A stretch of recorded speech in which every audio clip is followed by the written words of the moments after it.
Hello, my name is Alex Ray, and I'll be presenting my final project for Professor De Gregorio's U.S. History 1865 to Present course. The project is titled U.S. Reconstruction in W.E.B. Du Bois. Per the project's title, I've decided to focus on W.E.B. Du Bois's perspectives on Reconstruction in the U.S., along with historical examples of Du Bois's theories that come to fruition. This time period following the U.S.'s Civil War is arguably one of the greatest factors in the determination of our current contemporary political and general societal outlook in the U.S. So, with this in mind, let us begin with the first slide. What is U.S. Reconstruction? The term Reconstruction often refers to a tumultuous time following the U.S. Civil War, roughly from years 1865 to 1877, where southern states of the Confederacy were reabsorbed into the Union. Obviously, the convoluted issue of the U.S. Civil War relied heavily on the subject of slavery.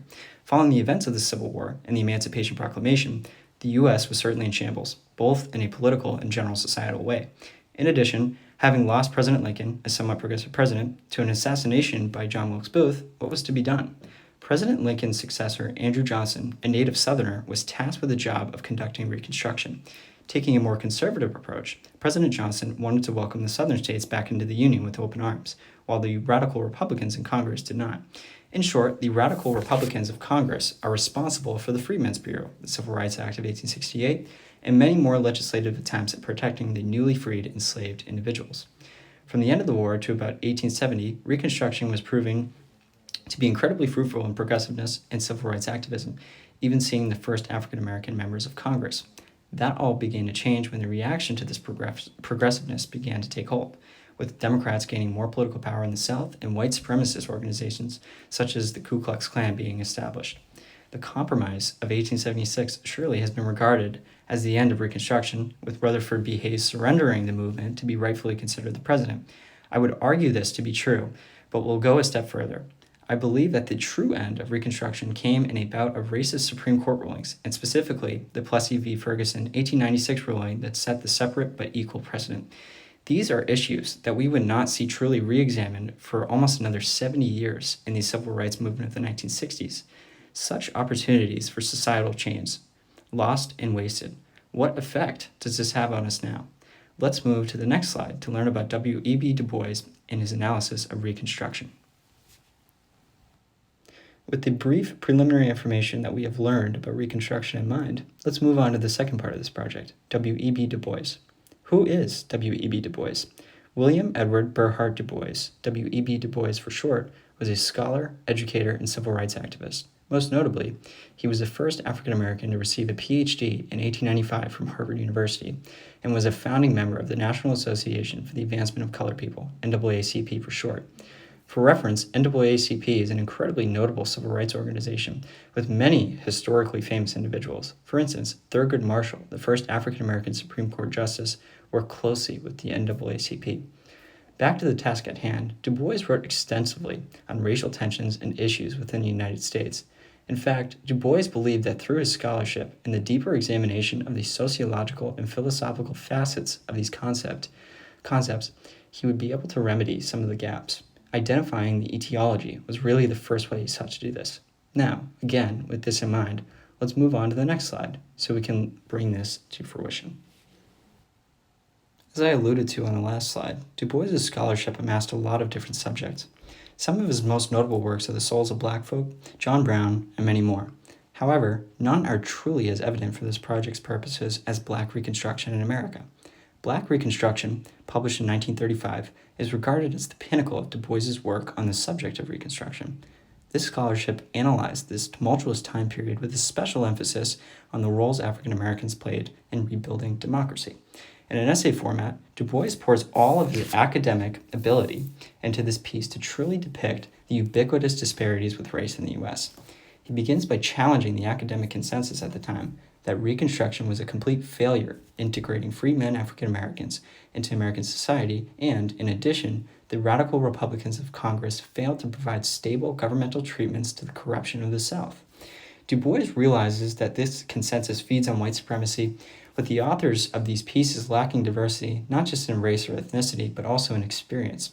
Moreover, Du Bois also notes that Reconstruction did not fail because of the aforementioned reasons above, but because the Southern working class, i.e. the free men African Americans and poor white individuals, failed to see their similarities and did not form a substantial connection, which allowed Democrats to regain power in the mid-1870s.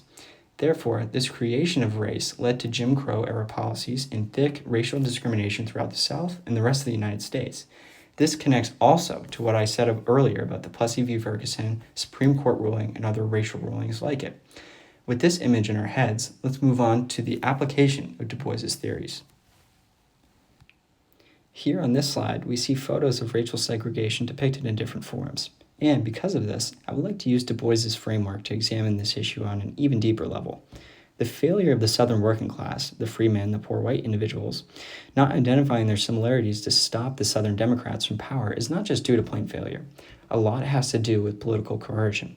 Southern Democrats carefully segregated, dehumanized, and then thereafter incited hatred on their opposers, i.e., the freemen African Americans, in order to further their own agenda. For instance, Democrats would make up stories about African Americans filled with violence and disease, completely untrue, but white individuals continue to listen.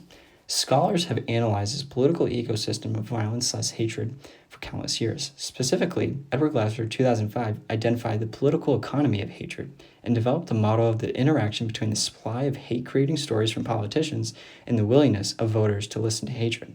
Glasser, 2005, notes that the formation of hatred involves a cognitive process in which evidence about hateful actions is processed into beliefs about the evil of a person, creating a desire to weaken or avoid that person. Moreover, in the ultimatum games experiments described above, the evidence is the unfair offer. Most interpersonal hatreds are based on personal experience, but intergroup hatreds are generally based on stories of the hated group. When this concept is applied to race, a scapegoat for coercion, a large number of listeners begin to foster hate, distaste, and more importantly, perceive social conflict. This analysis aside, let's move on to the last slide. This last slide questions how Reconstruction has shaped us. Here, we have photos of landmark events such as the 1954 Brown v. the Board of Education case, where the Plessy v. Ferguson's separate but equal precedent was found to be unconstitutional. Civil rights activist Martin Luther King Jr. and academic/scholar Angela Davis are depicted as well. Finally, we have more contemporary photos of the Black Lives Matter movement and the issues presented with mass incarceration in the U.S. All of this begs the question, how has Reconstruction shaped us? In the eyes of Du Bois, no other time period has had this great of an influence on our modern way of life. If Reconstruction was not a failure, not in the way of white academic consensus, but in the way of true integration of free men into American society and halting Southern Democrats from regaining control, we would be in a different time. So many differences of suffering is of interest because presumably the prevention could have taken place. And on a personal note for me, I question truly what the U.S. would look like if history was closer to Bois's ideas. It is a question that will certainly continue to guide me as I look to fight for justice for underrepresented and marginalized communities, to not just identify the contemporary issues, but the ideology of why. Here are my sources for the project. And on that note, I would like to thank you for listening to this presentation. I had a lot of fun diving through Du Bois's work and making connections to historical events and other historical writings. In fact, this class and project has inspired me to keep on this journey of studying Reconstruction in Du Bois's fashion. Thank you again for giving me the opportunity to share my project in this forum. I look forward to seeing what you think.